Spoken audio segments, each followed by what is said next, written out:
Asrlar davomida savdo, ilm-fan va diplomatiya markazi bo'lib kelgan Samarqand Markaziy Osiyo mamlakatlari prezidentlari va Yevropa Ittifoqi yetakchilarini bir yerga jamladi.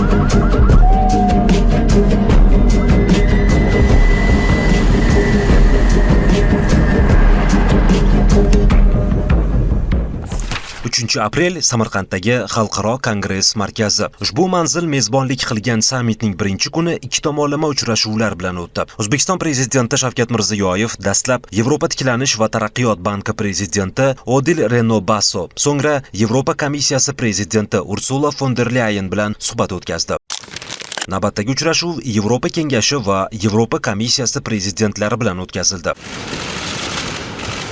Muloqotda O'zbekiston bilan Yevropa Ittifoqi o'rtasidagi ko'p qirrali hamkorlikni eng avvalo savdo, iqtisodiyot va investitsiya sohalarida yanada rivojlantirish va mustahkamlash masalalari atroflicha ko'rib chiqildi. Asosiy e'tibor innovatsiyalar, yashil energetika, tog'-kon tarmog'i, qishloq xo'jaligi, transport, logistika, raqamlashtirish va boshqa yo'nalishlarda qo'shma dastur va kooperatsiya loyihalarini ilgari surishga qaratildi. Turizm, madaniyat, fan, ta'lim va sog'liqni saqlash sohalaridagi faol almashinuvlarni davom ettirish muhimligi qayd etildi. Muzokaralardan so'ng prezidentlar huzurida mamlakatimizda Yevropa investitsiya bankining mintaqaviy ofisini ta'sis etish to'g'risida bitim imzolandi.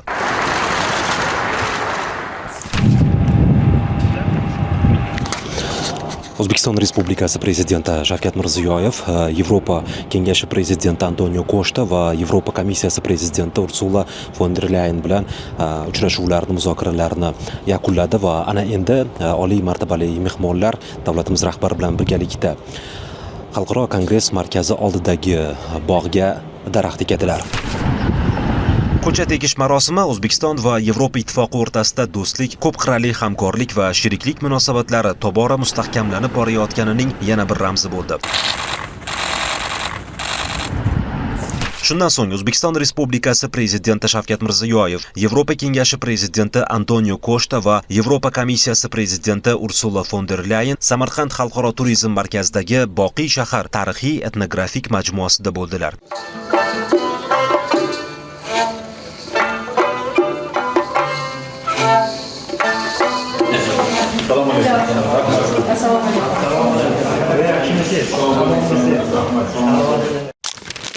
Samarqand shu kunlarda Markaziy Osiyo Yevropa Ittifoqi diplomatiyasining markaziy shahri bo'lib turgan bo'lsa, mana bu yo'lak ana shu markaziy shaharning eng markaziy qaynoq nuqtasi deya olamiz. Bu bejiz emas, boisi mana shu yo'lak bo'ylab joylashgan har bir xonalar va zallarda Markaziy Osiyo mamlakatlari prezidentlari ikki tomonlama uchrashuvlarni o'tkazishmoqda. Misol uchun, mana bu eshiklar ortida Qirg'iziston prezidenti Yevropa komissiyasi prezidenti bilan uchrashuv o'tkazyapti. Uning yonidagi, demak,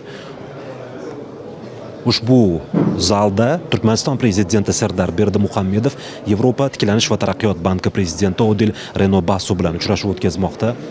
Demak, ushbu eshiklar ortida esa Tojikiston prezidenti Emomali Rahmon Yevropa kengashi prezidenti Antonio Costa bilan uchrashuv o'tkazyapti. Birozdan so'ng ushbu zalda Qozog'iston prezidenti Yevropa kengashi prezidenti bilan uchrashuv o'tkazadi. Davlatimiz rahbari shu kuni Qirg'iziston, Tojikiston, Turkmaniston va Qozog'iston prezidentlari bilan ham ikki tomonlama uchrashuvlar o'tkazdi.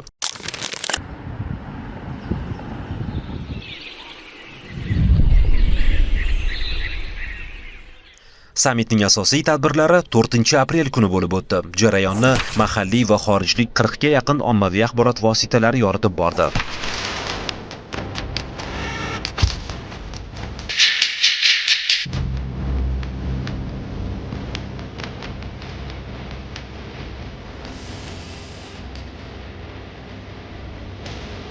Bugun 4-aprel Samarqanddagi Xalqaro kongress markazida Markaziy Osiyo Yevropa Ittifoqi sammitining asosiy tadbirlari boshlanmoqda. Guvoh bo'layotganingizdek, birin-ketin mazkur sammit ishtirok etadigan Markaziy Osiyo mamlakatlari prezidentlari Xalqaro kongress markaziga to'planishmoqda.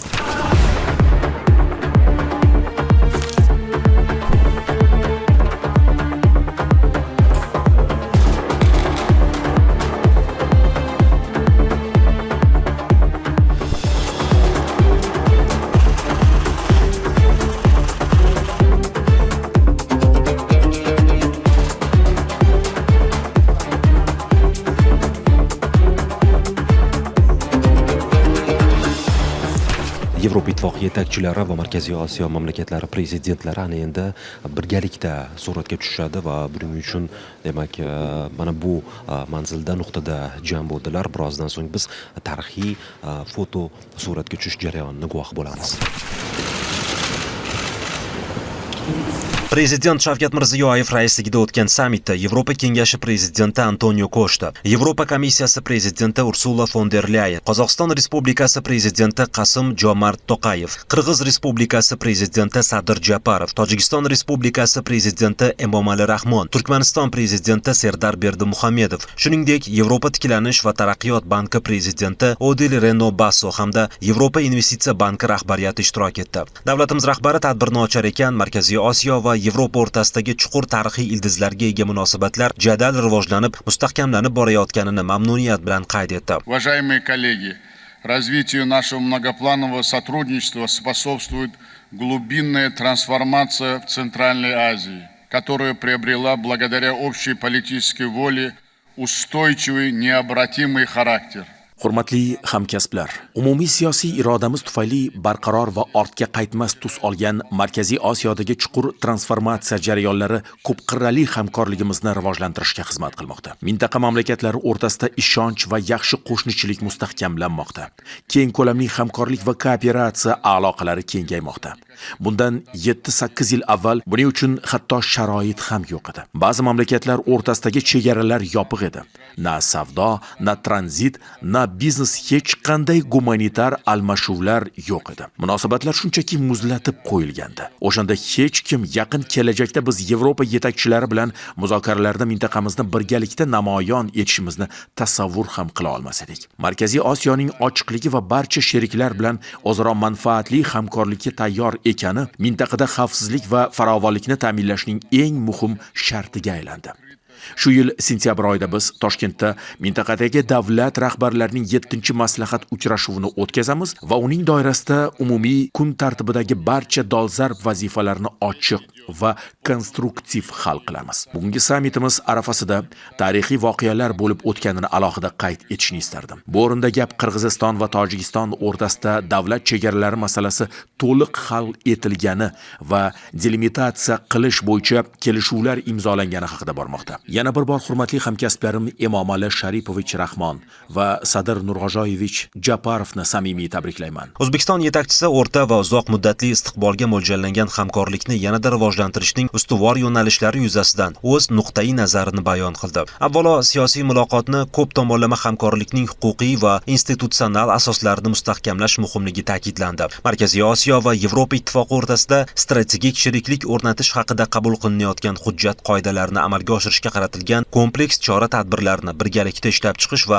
qabul qilish zarurligi ko'rsatib o'tildi. Strategik sheriklikni aniq qarorlar, loyiha va dasturlar bilan boyitish maqsadida ikki mintaqamiz o'rtasida sheriklik va hamkorlik bo'yicha to'laqonli bitimni imzolash masalasini ko'rib chiqish taklif etildi. Kelishuvlarni o'z vaqtida amalga oshirishni ta'minlash bo'yicha tizimli ishlash maqsadida navbatdagi yig'ilishga qadar sammit kotibiyati funksiyasini O'zbekiston o'z zimmasiga olishga tayyorligi bildirildi. Davlatimiz rahbari yashil energetika, innovatsiyalar, transport, infratuzilma va agrar sohadagi yirik mintaqaviy loyihalarni ilgari surish uchun investitsiya platformasini ishga tushirish tashabbusini ilgari surdi. Bundan tashqari, O'zbekiston prezidenti bir qator boshqa tashabbuslarni ham ham aytdi. Investitsiyalarni himoya qilish va rag'batlantirish to'g'risida ko'p tomonlama bitim imzolash, Markaziy Osiyo Yevropa Ittifoqi qo'shma savdo palatasini ishga tushirish, kichik va o'rta biznes, xotin-qizlar tadbirkorligi loyihalarini qo'llab-quvvatlash bo'yicha qo'shma mintaqaviy dasturni qabul qilish shular jumlasidan. Eksportchilarimiz salohiyatini oshirish, standartlashtirish va sertifikatlashtirish laboratoriyalari va markazlarini tashkil etish uchun Yevropa Ittifoqining texnik ko'magini kengaytirish masalalariga ham e'tibor qaratildi. Strategik mineral resurslar sohasida hamkorlik va investitsiyalarni chuqurlashtirish o'zaro manfaatli sheriklikning yana bir istiqbolli yo'nalishi sifatida qayd etildi. O'zbekiston bu borada Yevropaning yetakchi kompaniyalari bilan hamkorlik qilish bo'yicha ijobiy tajribaga ega. Shu bilan birga ushbu mahsulotlarni, shuningdek, tayyor sanoat va qishloq xo'jaligi tovarlarini Yevropa bozoriga yetkazib berish uchun samarali transport yo'laklari mavjud emasligi bu boradagi sheriklikni kengaytirishga to'sqinlik qilmoqda. Shu ma'noda Transkaspiy transport yo'lagini kengaytirish va undan foydalanish uchun muvofiqlashtirilgan chora-tadbirlar va qulay sharoitlarni ishlab chiqish zarurligi ta'kidlandi. Shu maqsadda Yevroittifoq shafeligida ushbu yo'nalishda joylashgan mamlakatlar transport vazirlarining uchrashuvini chaqirib, o'zaro kelishilgan yondashuvlarni ishlab chiqish taklif qilindi. O'zbekiston prezidenti mintaqa mamlakatlarini Yevropaning raqamli ta'lim sohasidagi harakatlar dasturiga kiritish, shuningdek, yetakchi oliy ta'lim muassasalari o'rtasidagi sheriklikning yo'l xaritasini amalga oshirish bo'yicha takliflar bildirdi. Terrorizm, ekstremizm, radikalizm, kiberjinoyatchilik, narkotrafik va noqonuniy migratsiyaga qarshi kurashishda hamkorlik qilish dolzarb ahamiyatga ega. Yevropalik hamkorlarning terrorizmga qarshi kurash masalalari bo'yicha muloqotni yo'lga qo'yish taklifi qo'llab-quvvatlandi. Birinchi sammit yakunida ikki mintaqa o'rtasida strategik sheriklik o'rnatishni nazarda tutuvchi qo'shma deklaratsiya va o'ta muhim mineral resurslar sohasida hamkorlik to'g'risida deklaratsiya qabul qilindi. Markaziy Osiyo Yevropa Ittifoqi birinchi sammit yakunlari bo'yicha Yevropa Kengashi hamda Yevropa Komissiyasi prezidentlari Antonio Costa va Ursula von der Leyen matbuot anjumani o'tkazadilar. Ayni daqiqalarda ommaviy axborot vositalari vakillari Yevropaning oliy martabali vakillarini kutishmoqda.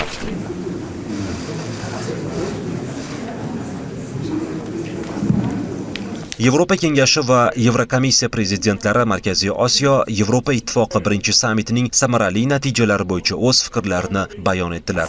Today marks the beginning of a new chapter.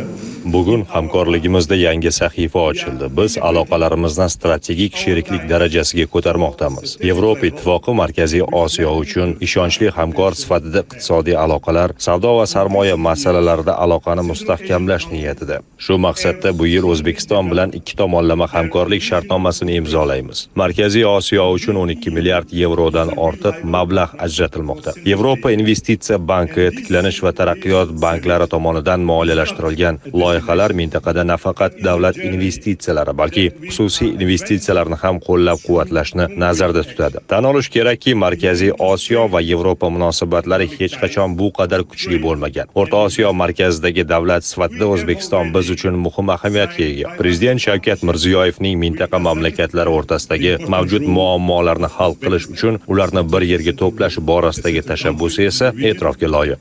But the personal commitment of President Mirziyoyev. This ancient city has been at the crossroad of so many civilizations. Bu qadimiy shahar ko'plab sivilizatsiyalar chorrahasida joylashgan. Shuning uchun ham Samarqandni Yevropa Ittifoqi va Markaziy Osiyo o'rtasidagi birinchi sammitni o'tkazish uchun eng munosib shahar deb bilaman va uning bir qismi bo'lishdan faxrlanaman. Darhaqiqat bu bizning uzoq yillik do'stligimizdagi yangi bobning boshlanishi. Markaziy Osiyo biz tanlagan hamkordir. Ushbu sammit endilikda bir-birimizga tayanishimiz mumkinligini anglatadi. Qolaversa, mavjud hamkorligimizni yanada chuqurlashtirish uchun siyosiy iroda ham mavjud. Markaziy Osiyoga yo'naltiruvchi 12 milliard yevrolik paket 4 ta ustuvorlikka ega. Bu transport, iqlim, energetika va raqamli texnologiyalar sohalarini o'z ichiga oladi. Eng muhimi esa 10 milliard yevro miqdorida sarmoya kiritayotgan Transkaspiy transport yo'lagidir. Bu Yevropani Osiyo bilan bog'laydi va sayohat muddatini yarim baravarga qisqartiradi. Yevropa Ittifoqidan tashqaridagi infratuzilma loyihalarida O'zbekiston biz uchun hal qiluvchi ahamiyat kasb etadi. Yevropa esa mintaqa uchun ishonchli va barqaror hamkordir. And the European Union has proven that it is predictable. Bir so'z bilan aytganda ushbu sammit Yevropa Ittifoqi va Markaziy Osiyo o'rtasida barqaror, o'zaro manfaatli sheriklikni barpo etish yo'lidagi muhim qadam bo'lib, ikki mintaqa munosabatlarini yangi bosqich strategik hamkorlik darajasiga olib chiqdi. Jahongir Olimov, Sanjar Shermuhammadov, Yangi zamon dasturi uchun.